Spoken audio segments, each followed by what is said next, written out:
Welcome back to Adam's Tutorials. Sorry I did not do an intro upstairs. I had already set up the camera and then I realized usually I do these upstairs. Does no matter though. I'm just gonna dye my hair today. I have quite a lot of purples and a bit of blue in here. I want to sort of go back to a warmer palette for fall, so I picked out a bunch of pinks that I'll be using.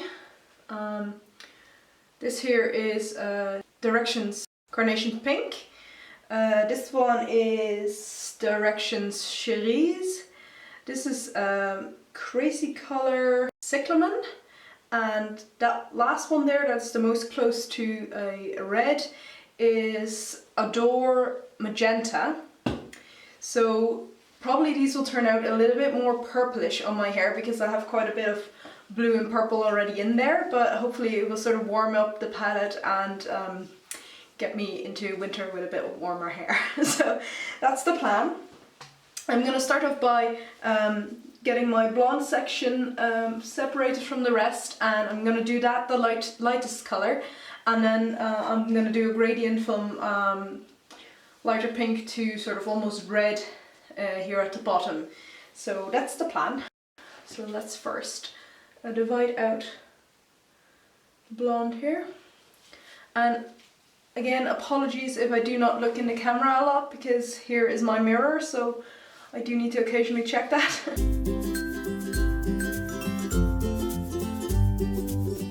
The Carnations pink with a little bit of white hair dye and also a little bit of conditioner, so it's a little bit lighter than it is in the pot. I'm gonna do this blonde section with that.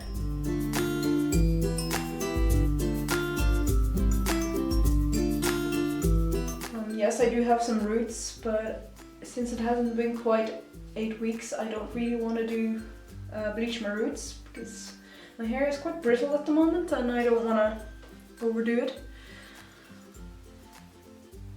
And even though I wouldn't bleach the part that is already bleached again, you cannot really avoid getting a little bit on it.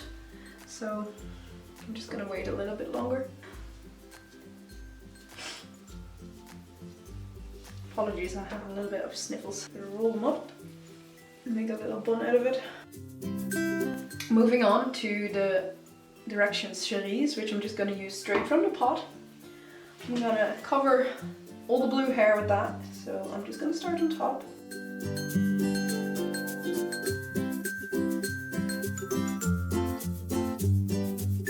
Just sectioning it as I go and sort of folding my hair over to the other side and covering the other side of it.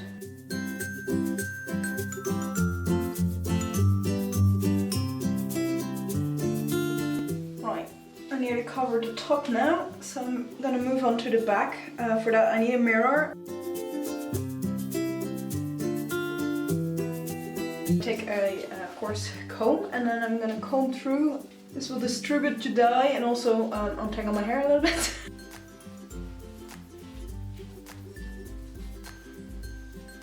See that I missed a little bit here, so I'm just gonna touch that up. Time to move on to the next colour. I'm just gonna divide my hair into two. So, next colour is Cyclamen. This dye is way runnier than the stuff I'm used to, so see how this goes. I'm just gonna grab a section and apply that next colour up into where my purple here starts. I'm going to grab this, sort of run my hands through it, massage it in so every strand is covered, and make sure to sort of rub up and down a couple of times where the two colours meet so you get a nice transition. I'm hoping for a nice magenta sort of colour. The purple already in there.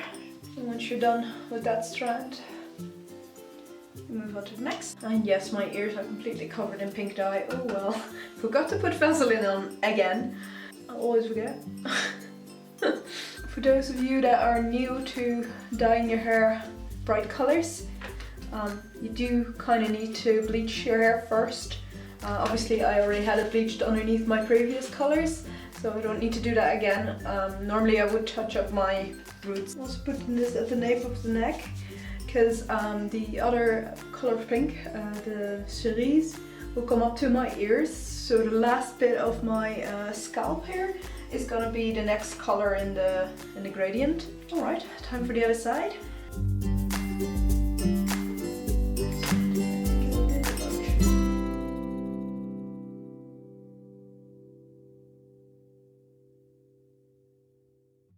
Okay, the last bit of this color. Make sure to properly rinse your hands between colors because otherwise they can get a little muddled. Now, all these colors are very close together, so I don't think it matters so much. The last color, which is the Adore Magenta, which is the reddest of these pinks. That strand again, and just the very tips. I'm painting with this magenta color. Rub that in properly so everything is covered. And again, sort of like run it up the shaft so you get a nice transition. To be honest, it looks a lot like blood. The consistency is even similar. It's sort of sticky, a bit gross. But it's almost Halloween, so I mean, look at this. Look at that sort of globs. And I'm applying that straight over this sort of faded violet. Hoping to get a nice, deep, dark, reddish toned purple. I don't think the colours show up very well on camera at all, but trust me, it's a very nice shade. Alright, it's time for me to clean up my face and the counter here and I will be back to you after a couple of hours and after rinsing it out. Do be careful when you have lighter colours, for example like this at the front, to first rinse the back, sort of holding your head back. That way the water won't run over your lighter parts. So what I just do is take the shower in my hand, rinse that first, and then once that's pretty much run out, then I'll rinse out the front part. I will see you back in a bit. Welcome back upstairs. This is the final hair. I'll do a little turnaround for you.